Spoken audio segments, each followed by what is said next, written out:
Oh, my mother! I always knew it! Oh, you fucking witch! I knew it! What a witch! I was right! I was right! I was right! Guys! She's dying. We're dying.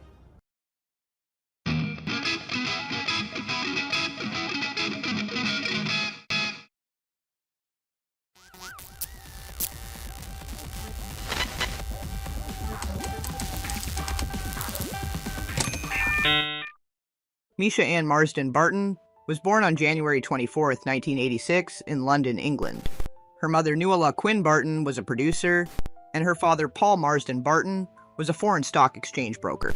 When she was 5 years old, her father's career brought them to New York, with aspirations of making it on Wall Street, at the heart of the New York Stock Exchange. Mischa attended the Professional Children's School in Manhattan, which catered to budding young actors and entertainers. In 1994, at just 8 years old, she landed the starring role in the Broadway performance of Slavs. New York Magazine praised her as a darling little girl that exhibits consummate charm. Mischa Barton, our special guest. We're practicing, this is the Vulcan salute, the live long and prosper. Look, you're never going to be an alien on Star Trek if you can't. You're gonna master that first. Yeah, don't go with the taxi cab salute. You brought up in New York, are you, Mischa? What? Have you lived in New York your whole life? All, what, 10 years, 11 years? No, I'm 9 years old. Oh, you're 9. Oh, you look 10. You read. Yeah. Okay. And I've lived in New York since I was 5. Oh, she knows the cab salute. Yeah, there you go. Yeah. Oh, yeah. She explored the whole stage play circuit, where she continued to be positively received. In 1995, she had a small guest spot on the soap opera All My Children, and appeared in a strangely obscure short film called Polio Water. This led to her debut film role at 11 years old, in which she was selected to star opposite of Sam Rockwell for Lawn Dogs in 1997. Receiving critical acclaim at film festivals around the world, the plot was basically about a young girl from a sheltered but wholesome family who is encouraged to get back out into the world after a serious heart surgery. While selling cookies door to door, she meets and befriends the landscaper of her gated community, who lives in a trailer in the woods up the road. Whatever you do, don't go outside the gate, sweetheart. Daddy loves you.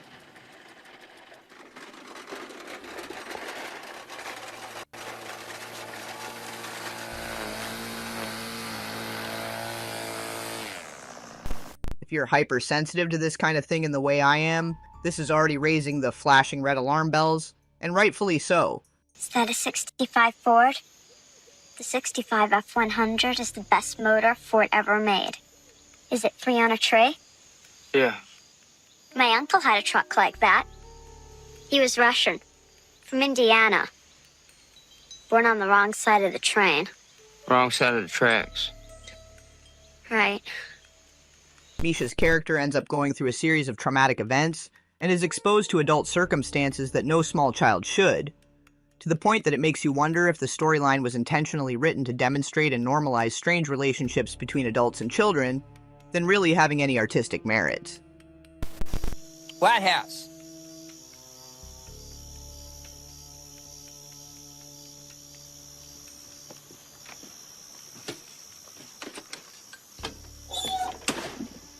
Baba Yaga went inside and put a huge kettle on to boil. The dog told the girl to run because Baba Yaga was going to cook her. But the girl knew she could never outrun Baba Yaga Boney like. How does it feel not to be allowed to see your own film tonight? Well, I knew I wasn't going to be able to see it because it's got a 15 rating, and, well, I would love to be able to see it on the big screen, but I suppose I'm not going to get the chance to. But it's okay because I've been able to see it on private screenings, so I've already seen the film, and eventually I'll be able to see it on the big screen. So what are you going to do tonight instead? I'm not sure. I'm probably just going to go out and have ice cream or something. I'm not sure yet what I'm going to do. Nothing very interesting, because then I'm going to come back at the end of the film again, so. 1999 was a pinnacle year for Mischa. Although the roles she played were small and insignificant, they packed a big enough punch that she'd poised herself for impactful recognition for decades to come. Appearing in The Sixth Sense with Bruce Willis, Toni Collette, and Haley Joel Osment, ghosts.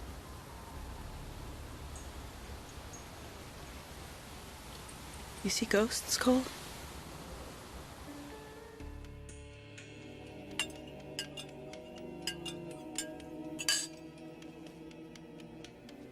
It's time for lunch, Kira.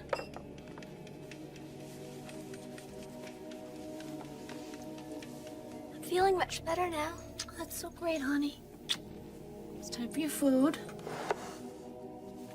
Can I go outside if we eat this? Oh, I don't know. You know how you get sick in the afternoons. Don't say that it tastes funny. You know I don't like to hear that. As well as Notting Hill, starring Hugh Grant and Julia Roberts, all of which were major players in the industry at the time. On one hand, lighting a flame of wisdom and experience, but on the other, only giving a taste of the kind of success and admiration she could potentially receive in the future if she worked hard and paid her dues. Classic. So, is this your first film? No, it's my 22nd. Of course it is. Any favorites among the 22? Working with Leonardo. Da Vinci? DiCaprio. Of course. Sadly for Mischa, similarly to many young stars of the era, these dues came in the form of multiple other roles that pushed the boundaries of what any child actor should be expected to perform, that in this day and age would be entirely unacceptable and poorly received by a now more trauma-informed and empathetic society. Pups, which had a limited release in 1999 and a wider release in the year 2000, showed two kids who orchestrate a bank robbery after the one finds a firearm in his mother's closet. Tell me about the Galapagos Islands. Yeah, tell me about them.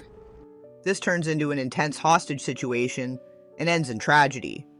Although it was well received by festival audiences, its general audience reception floundered due to the Columbine situation occurring only 2 days after its release. The year 2000 was no better when she played the role of a deaf daughter in a gritty street drama called Paranoid, involving substance abuse, SA, and other disturbing and mature themes.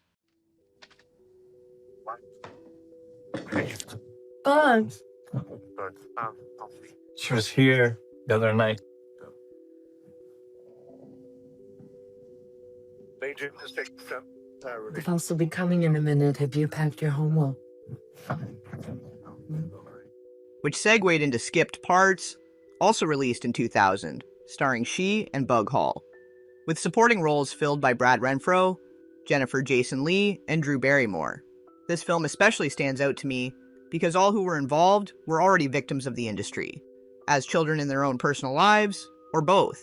This trauma then seemed to be manipulated and leveraged in a plotline that could really only be described as intending to groom and condition an audience, while pushing each of its actors into their own respective typecasted archetypes, with strong themes of exploration and discovery between youths, propped up by an inappropriate amount of influence and participation from older teens and adults.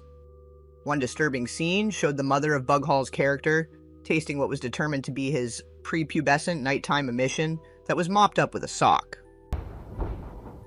Explain this. Sammy?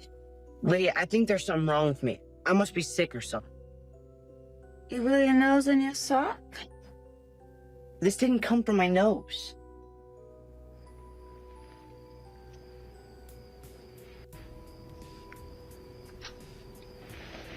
You masturbated?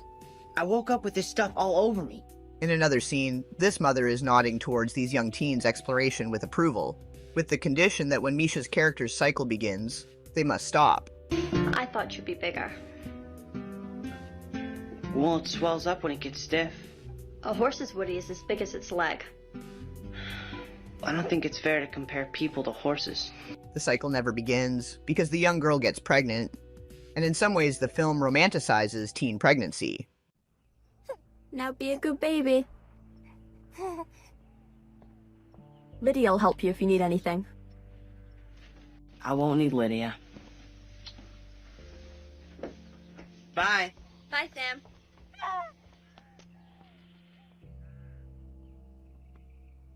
The future lay before Sam like the great American novel, just waiting to be written. Lydia would marry Hank and join the welcome wagon. Mari would grow to love Sam the way mothers are supposed to love fathers. Shannon would grow up to be beautiful, talented, and virginal. Sam knew the trail ahead would be long, steep, and littered with horse manure. But he was ready now, because somehow, someway, the waitress, the Indian, the cheerleader, and the 15-year-old father would survive. This led her onto a gauntlet of made-for-TV, showcase/HBO type movies with obscurely traumatic and mature themes, including Tart in 2001, which features a wealthy man who hosts parties attended by young prep school teens that he attempts to seduce after plying them with designer drugs. Not my cup of tequila. Come on, you want to hang with the big boys, don't you? Come on, Grace. I'm not even sure where to begin when it comes to unpacking the teen cast, which included several actors with a trauma-speckled past within the industry, all following a similar and complementary playbook of conditioning, including Dominique Swain, who'd starred in the 1997 remake of Lolita, which speaks for itself. You had told me stories about these parties with older investment banker type guys, bringing drugs, looking for sex, but I had never believed you. Brad Renfro, who is suspected to have been victimized in some form or fashion as a child by the multi-accused director of some of the X-Men movies, Bryan Singer. We're not really gonna hang out anymore, but... Oh. I don't know, she didn't really like me anyway. She just liked how I looked on her arm. I'm sorry. Don't be. Bijou Phillips, which, well, the mamas and the papas, that is way too much to get into right now, but if you know, you know. Couldn't like. Yes, he could. Traitor. What? You were supposed to come over last night. Oh my gosh, I totally forgot. Yeah, right. I swear. I saw you talking to that bunch of rejects over on 80th Street. So? So you're better than that. Come on, Kat, we're going to be late for Who school. asked you? Well, you'd rather hang out with her? She looks like she's 6. I'm sure there's more darkness there if you look hard enough, but even as is, it's enough to seem more so calculated than coincidental. Between 2001 and 2002, she had also landed a role on the family TV drama Once and Again, following the romance between two single parents. This show was filmed as a pseudo-reality show, where the characters were interviewed between the scenes, but the rise of actual reality television overshadowed this unique style, and it was canceled in April of 2002. Dad really likes you. But he likes different people every week. What are you doing? Not to diminish his liking of you. In 2003, Mischa landed the main role of Marissa Cooper for the teen television drama The OC, in which she appeared in 76 episodes. Hi, Brad. He's cute. I'm gonna play him hot and cold. You wanna pee? I gotta pee. Thank you very much. Welcome back. I would say our next guest is TV's newest sex symbol, but using that kind of language about someone her age is actually illegal in the state of New York. Please welcome from the new hit show, The OC, Mischa Barton. Mischa?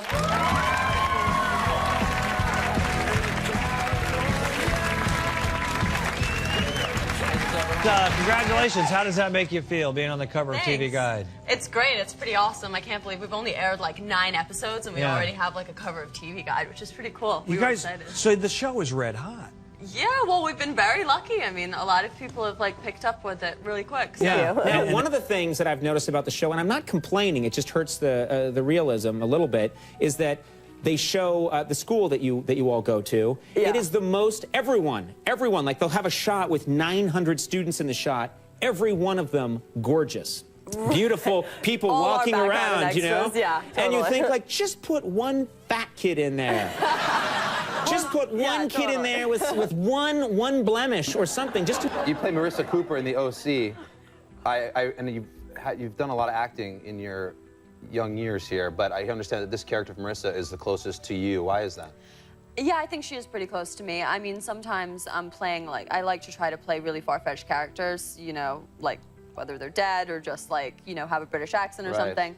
Yeah, so Marissa is kind of like me because we're the same age. I'm 17 and so is she, and so we've Right. got like a lot of the same things going on in common. And she's supposed to be wise for her age and like very mature, so. Right. You know, I mean, people say that we're actually pretty alike. Obviously, I was never raised in Newport Beach and had that kind of like really wealthy upbringing, but I Right. mean. The coming-of-age teen soap opera drama was typical of the era, but the problem with the heavy teenage experiences Mischa was acting with her co-stars was that she was the only actual high school-age teen. The on-screen romance and relationship that she was expected to participate in was beyond inappropriate. Her co-star Ben Kenzie, that she was written into an on-again, off-again relationship, was 25 years old, while Mischa was only 17. The entire remainder of the cast playing high school roles were well into the mid to late 20s.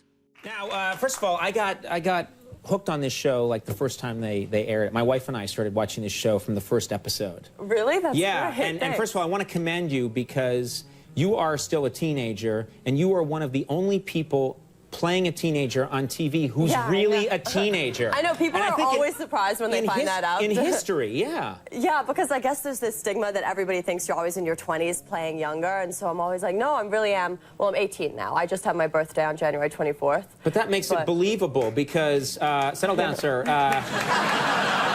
This guy back there, yeah! Oh, I don't have her number. It's amazing because, yeah, there's this precedent set from like these, you know, every teenager, quote, teenager show ever made, Beverly Hills 90210, most of that cast in their late 40s when they were making that show. Yeah, well, they were on for a really long time. Luke Perry fought in the Korean War, and then, no, towards the end of that show, they were like, we better get off to class, we should, let's go. Their jaws were falling off, but it's very believable. This is good. Thank you. I didn't realize that the romantic partner that you had on your on-screen relationship with the character Ryan Atwood, with Marissa, you being 17 at the time, I didn't realize he was 25.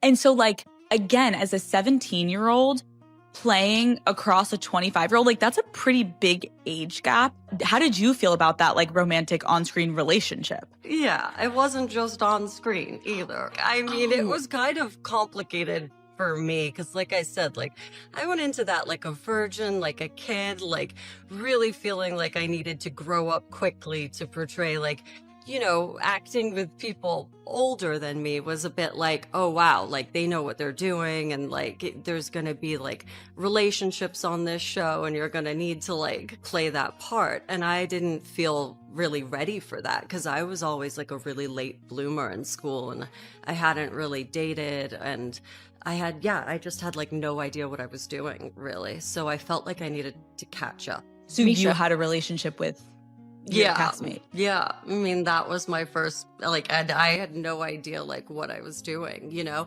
And I think that kind of set things off on the wrong foot too, because it was like, you know, people hook up on these shows and whatever, and like these things happen, but it was, we threw ourselves all into it very fast. And like, then, you know, when you break up and like things don't work and they see you dating other people, and, you know, like notoriously there was a lot of like interdating on that show and different people getting together. But it was it definitely was tricky that it happened like right out of the gate, and that like I felt overwhelmed and not ready for any of that.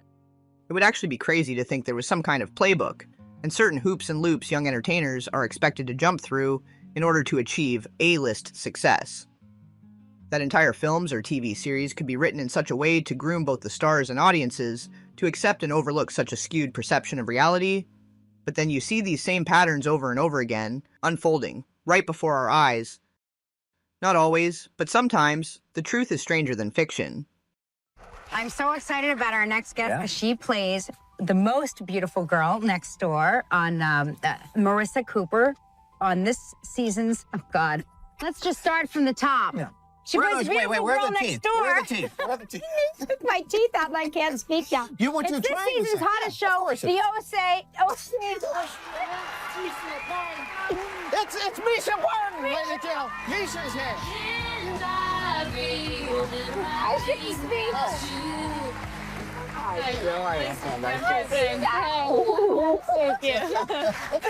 See, okay, really? During the commercial break, Pat made me take out my fake vampire teeth, and I've been choking ever since. When you worked on All My Children at the same time, was she able to speak then? Is that? I don't remember. I had such a small role. You in were All a My tiny Children. little girl. Yeah, I was like 8 or 9 when I did that. And I don't even know if your character spoke. No, I don't either. In fact, I don't think I did. I was just doing it around the time that I did like a lot of theater and stage here, so. Was that your first job, your first professional gig? No, theater was. Like, my first professional gig was starting on stage. So that was probably like my first thing on TV, though. Yeah. But don't you wish, I mean, sometimes you ever wish, gee, I wish we had a clip of that so I could see me from those days. Oh, not really, actually. Don't you really wish? Just imagine. Let's everybody imagine we can see a clip coming up, right? About... Yes. Nice. Oh, all right. Thank you. That's looking like so beautiful. You took that liquor, that candy cane very nicely. I know, thank you. But you were on there for a few seasons, weren't you? I think I was just coming back. I wouldn't even remember. Born in London. Yeah. Yeah, and grew up where? I grew up here in New York. I've been in New York since I was like 4 or 5. But now for OC, you're out in California. Yeah, I am. I still have my place here. I just go back and forth a lot more. Now, but did you know, when you first read the script, when you went on that first audition, did you know, I am onto something here? This is going to be a big smash hit. Definitely not. I don't think any of us knew. I mean, we had Peter Gallagher. I got attached pretty quickly, and then everyone was like, wow, that's so great. You know, we've got great actors on the cast. But no, and I don't think you even know until after it airs, because everyone's like very careful with you. Like, oh, you might do okay, but don't expect anything. Right. And so then when it took off, they were like clearly relieved and really You're very smart, because this is a tough business to get your hopes up too much for. And I had no idea what to expect with television, like how a show is supposed to do, or like what good numbers or anything like that. Mischa's role on the OC catapulted her into teen it girl territory, and yet the film roles she was being offered kept her in a specific cage. Like when she appeared in The O in Ohio in 2006, as the student Paul Rudd's character engages in an affair with, out of fear he cannot satisfy his wife. This is counteracted by his wife dating someone twice her own age, a character played by Danny DeVito.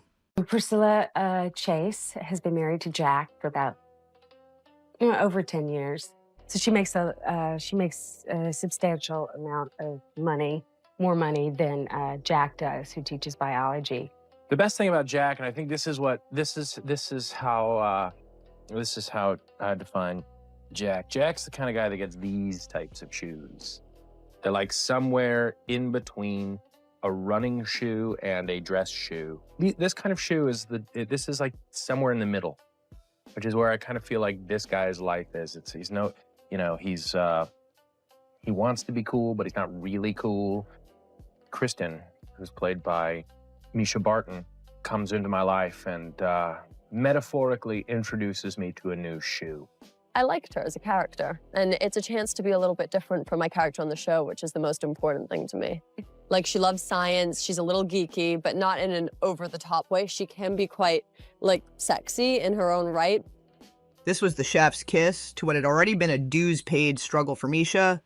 After her longtime role of Marissa Cooper on the OC, spoiler alert, was killed off at the end of season 3. To say that by the time she had reached her 20s, she was in way over her head was an understatement. In 2007, Mischa was arrested for a DUI while also driving without a license, and she was charged with possession of marijuana and other traffic violations. She was given 36 months of probation, ordered to attend an addiction program, and to pay a fine. 2008 to 2009 proved to be an exceptionally trying time for the young star, kicking off on January 15th of 2008, when her former co-star and on-screen romance, the then 25-year-old Brad Renfro, had accidentally ended his own life. Brad had suffered from a history of emotional and legal problems, saturated by his self-medicating and choice ways of escaping his trauma. Really surprised.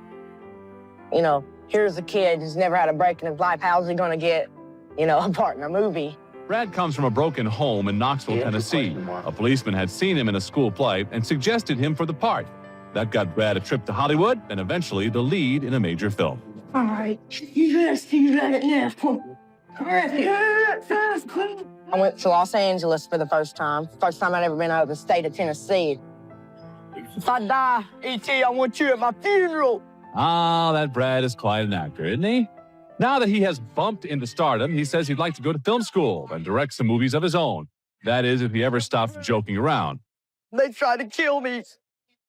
In all likelihood, he had been taken advantage of as a young boy, when he had begun his career surrounded by directors and executives who had in the very least been accused, if not convicted, for crimes against children. It was one of those rare stories that dealt in a very intense way with adolescent curiosity. They're making the app pupil into a film. Look, I've got goose pimples now talking about it, and I was like, it's so insane, I have to do this movie. You took photographs of me? Yeah, but even then I couldn't be sure. I needed real proof. So I dusted your mailbox for fingerprints. You put dust on my mailbox for fingerprints. You took photographs of me. What else did you do? There's a story about a boy who discovers a Nazi war criminal. What'd you do during the war? Maybe he's just waiting to die, and, of course, he's happy not to have been discovered and punished. Then he meets someone who is genuinely interested in him. What did it feel like?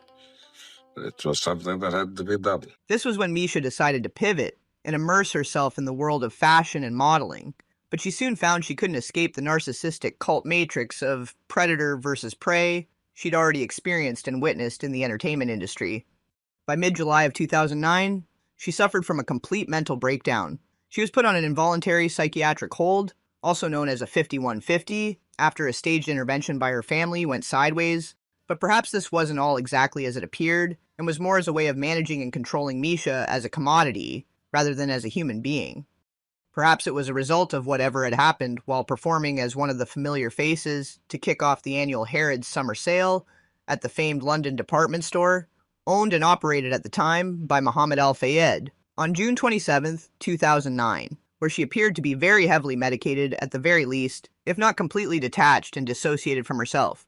Jasmine's Milo. That's Mohammed Al-Fayed's daughter who designs that line, is that right? I believe so, yeah. I really like her things. It's a great dress. And what about the shoes? You know, that is such a good question, but I really love them, and I'm not really sure. Talking about fashion, you obviously have a really great sense of personal style, and you're photographed a lot. Do you use a stylist? No. So you dress yourself? Yes, like most of the time. I mean, sometimes if there's like specific events or if I need a really dressy outfit, I have certain stylists that I use in different cities, but no, I don't have one stylist. Al-Fayed has now been named as an alleged notorious offender, using his wealth, power, and influence to sexually empower and exert himself over young women brought into his sphere. But this wasn't the first scandal the Al-Fayed family had found themselves embroiled in. Mohammed's son, Dodi, was Princess Diana's love interest, and the other passenger in the vehicle at the time of the fatal accident, which opens its whole own can of worms that we'll save for another day. What was actually going on behind the scenes, and the real reasons for Mischa's mental malfunction. Is it possible it had nothing to do with the pressures of fame at all? In spite of this mishap, she began filming for The Beautiful Life, in which she had landed the starring role, but unfortunately it was cancelled after just 2 episodes in September of 2009. Call off the dogs, I'm here. Wow, you guys won't believe the nightmare I've been through. The important thing is you're here. By January of 2010, her life and career were falling to shambles, after she was sued for $21,000 in back rent for her Tribeca, New York apartment. But Mischa pressed on, taking on one-time episode spots and made-for-TV horror flicks. Although she had worked hard and stayed out of trouble for those few years, had seen some success with her fashion lines and modeling, it still didn't measure up to her former earnings earlier in her career. By 2014, her Beverly Hills property was facing foreclosure, with $100,000 back mortgage owed. This led to her suing her mother manager, Nuala, in 2015 for mismanagement of funds, not acting in her best interest, and psychological abuse. Actress Mischa Barton, the former star of the show OC, she's filing a lawsuit against her mom, claiming that her mother withheld her career earnings and exploited her fame, all to benefit herself. ABC's Rena Ninen has our story. This morning, actress Mischa Barton locked in a bitter battle with her mother, taking her to court claiming she stole from the OC star and made endorsement deals that damaged her reputation. Barton suing her mother, Nuala, who started acting as the star's manager when she was just 8 years old, for, among other things, fraudulent misrepresentation and breach of fiduciary duty. The lawsuit calling Nuala a greedy stage mother who schemed to defraud her unsuspecting victim to exploit her daughter's career for her own selfish benefit. After school, it's a date.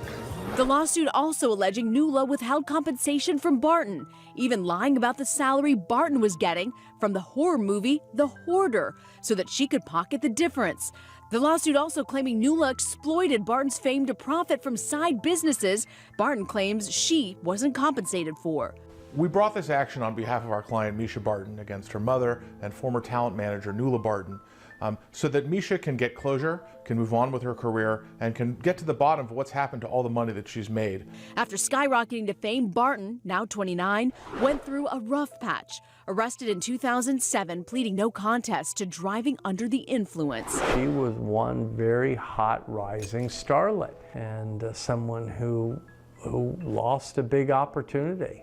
Barton is seeking unspecified damages from her mother, Nuala. Telling ABC News overnight, Mrs. Barton is extremely troubled by such outrageous and patently false claims of dishonest or improper conduct against Mischa Barton.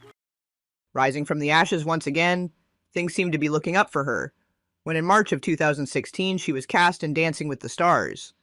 Whether bad luck, just not cutting it, or by calculated crushing of one's spirit to ensure compliance and obedience, she and her partner Artem Chigvintsev were eliminated by April, finishing in 11th place. Regardless of the source of her misfortune, the now 30-year-old Mischa was pushed to the brink of complete madness. Not knowing who she can trust, having her friend and family dynamics turned right upside down when the reality hit that she'd been surrounded by serpents, vipers, parasites, and weasels her entire life. Two major events struck at nearly the same time when her very public breakdown that rivals, and has earned its place in the Hall of Fame alongside Britney Spears and Amanda Bynes, created a media firestorm that left poor Mischa all the more isolated, ashamed, humiliated, and demonized for the outset of complex trauma, and being treated as a commodity. On planet Earth, bye. Like anybody? Oh my God, it's over. I feel it.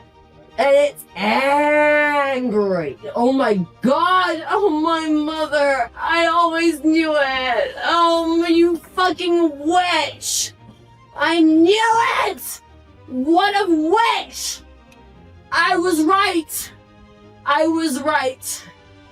I was right. This January 2017 breakdown was dismissed as nonsensical ramblings of someone who'd been dosed without their knowledge. But the bizarre claims she makes, paired with the threat of a private tape being shopped around by her ex-boyfriend John Zacharias without her consent, topped off with the estrangement from those who were meant to love and protect her, but had ultimately milked her. This breakdown was not only warranted, but mild in contrast to the gravity of the entire situation pressing down upon her. Guys, she's dying. We're dying. We're dying. I knew it. I knew it and I didn't want it. I didn't want to know. Oh my God. It's terrifying. Whoa, you're angry. Oh, I feel you. Oh, I'll be your conduit. Yeah. Fuck yeah. Yeah. Fuck yeah. Fuck yeah, Ziggy Stardust, you fucking, I always knew it. I always fucking knew it. Oh, what? This clip was recorded by a neighbor who proceeded to contact authorities after Mischa falls out of frame. 911, what is emergency? My back downstairs neighbor is like hysterically crying in the backyard and says she's going to kill herself. They've been called there a bunch. They go see her at least every couple of months because she loses it. We are back now with that health scare for Mischa Barton, the actress seen in these TMZ photos, hospitalized last week after behaving erratically. Now she says a drug called GHB was slipped into her drink. And ABC's Mara Schiavocampo is here with those details. Good morning, Mara. Amy, good morning. Barton is speaking out after police were reportedly called to her apartment. Those photos showing her half-dressed and behaving very strangely outside her Los Angeles home just hours after celebrating her birthday. Well, now the star, who shot to stardom in 2003, has a warning for women everywhere. She was the OC's it girl. Marissa Cooper. As 16-year-old Marissa Cooper, Mischa Barton was the envy of teenagers everywhere. But these images obtained by TMZ last week paint a very different picture. Barton can be seen hanging over her backyard fence in Hollywood wearing just a dress shirt and tie. Witnesses saying she was rambling about her mom being a witch and the world shattering.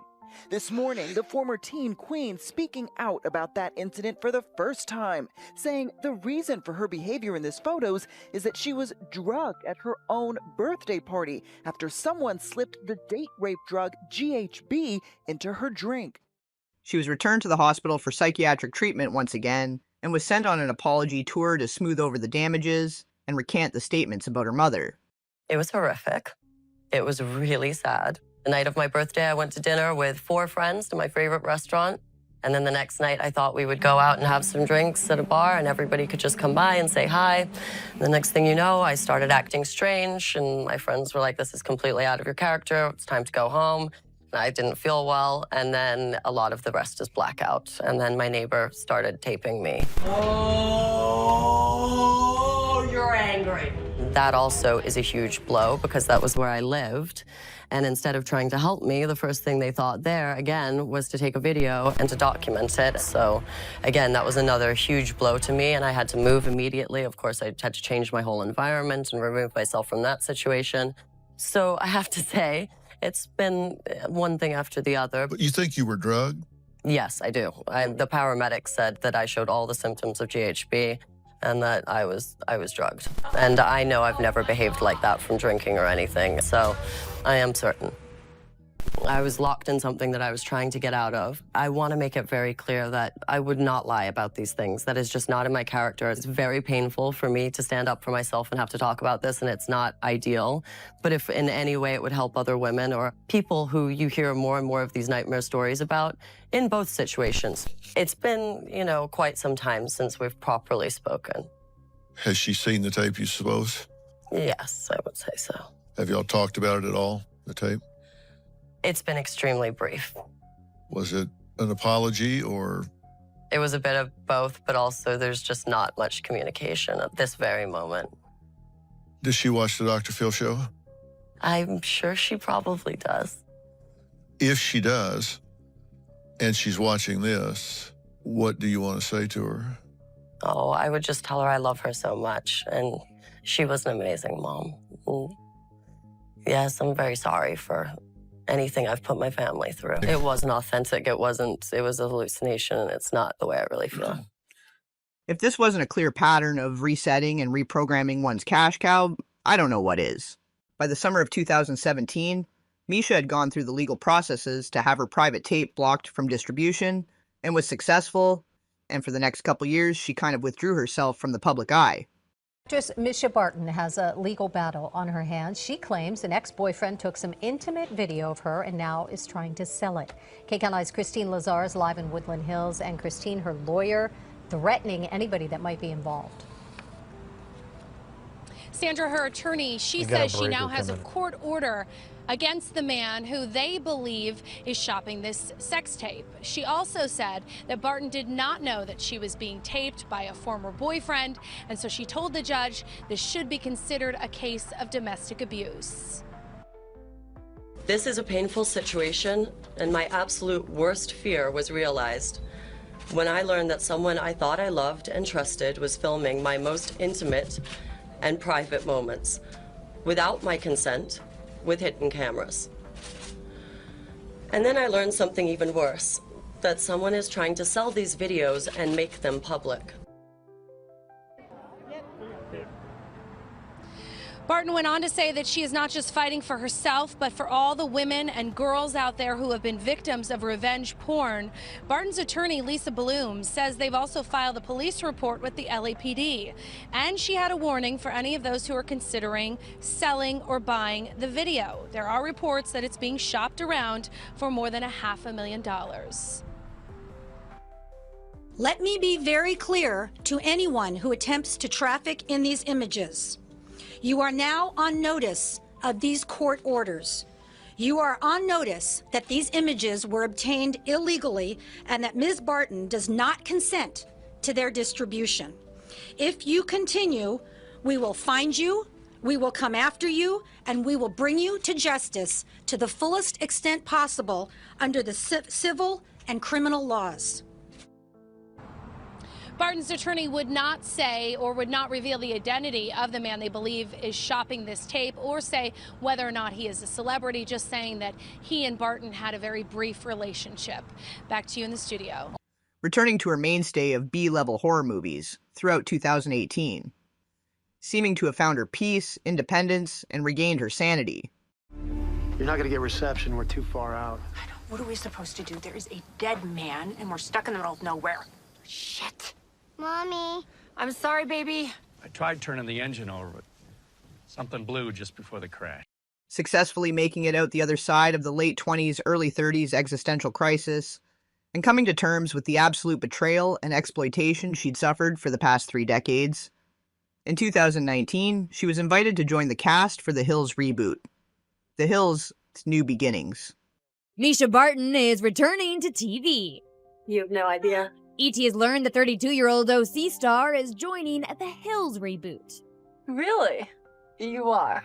Though the actress never appeared in the original MTV series, she does have a small connection to the show.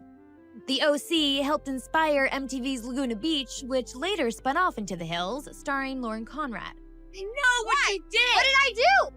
LC is not returning for the reboot, but cast members like Heidi Montag and even Justin Bobby are. Look at me. Homeboy wore combat boots As a person? to the beach. If you'll remember, she exited the OC early in 2006. When I did the OC, I think I just got to the point where I was like, I'm not sure I'm enjoying this anymore. So it was time to step back. So I went back to England, and it was just a year of real self-exploration. In 2021, at 35 years old, Mischa wrote her own article for Harper's Bazaar called The Grim Truth About Growing Up in the Public Eye, where she explored the mature themes she had been exposed to as a child, how she was hypersexualized, and later pressured to match the pace of the coming-of-age milestones she was portraying on television and in film, specifically mentioning Lawn Dogs, where her character fends off the advances of an adult man, and Pups, which had led her to becoming a twisted obsession by her Asian fan base at only 13 years old, how she was pressured to lose her innocence far too young. And although she had held out as long as she could, she eventually had forced herself into the act of her first time, unceremoniously, and with a man very much older than she. She also talks about the pressures of working in Hollywood, how a wedge was put between she and her mother, who had made efforts to protect her on set early on, although the greed had eventually taken over, and it all went out the window. She'd been pressured by her team to begin a teenage romance with Leonardo DiCaprio for the public image and hype, he being the it boy at the time, and she the it girl, revealing how much influence and control the teams behind celebrities try to have for the sake of profit and publicity. The horrors of dealing with the paparazzi at the time, which if you've seen my Amanda Bynes and Britney Spears videos, you know they were ruthless, relentless, and lacked any sort of respect or boundaries, until laws were put in place to better protect the privacy and sanity of public figures. This article serving as her own Me Too contribution, and highlighting the aspect that seemed to have been glossed over for the many youths who've been objectified in childhood. The more we talk about what we've done to generations past, whether it be Britney Spears, who was so poorly treated by the press, or Natalie Portman talking about how she felt overly sexualized as a child, the sooner we can protect our young women and learn from our mistakes as a society. April of 2023, she starred in Invitation to a Murder. Did you say who it was from? You have been cordially invited to Abbott Island for an audience with Mr. Lewis Findlay, where her character has a fascination with Agatha Christie novels, and who finds herself wrapped up in a murder mystery of her own. Lawrence Kane at your service. And no one's met Findlay? No. Most recently, Mischa appeared in 32 episodes of the Australian soap opera called Neighbours, which had maintained popularity and been airing since March 18, 1985, until its unfortunate cancellation in February of 2025. With 2 films in post-production, it appears that Mischa will be gracefully entering her 40s, having overcome extreme adversity and pressure. May this serve as an inspiration and cautionary tale, and may we celebrate the miracle it is that she made it out the other side in one piece. May the remainder of her life be full of blessings, abundance, peace, and the stability she has more than earned and deserves. Mischa's article is linked in the description, as well as links to bonus and uncensored content, and ways to help support the channel if you feel so inclined, aside from hyping up this video, because that helps a lot too.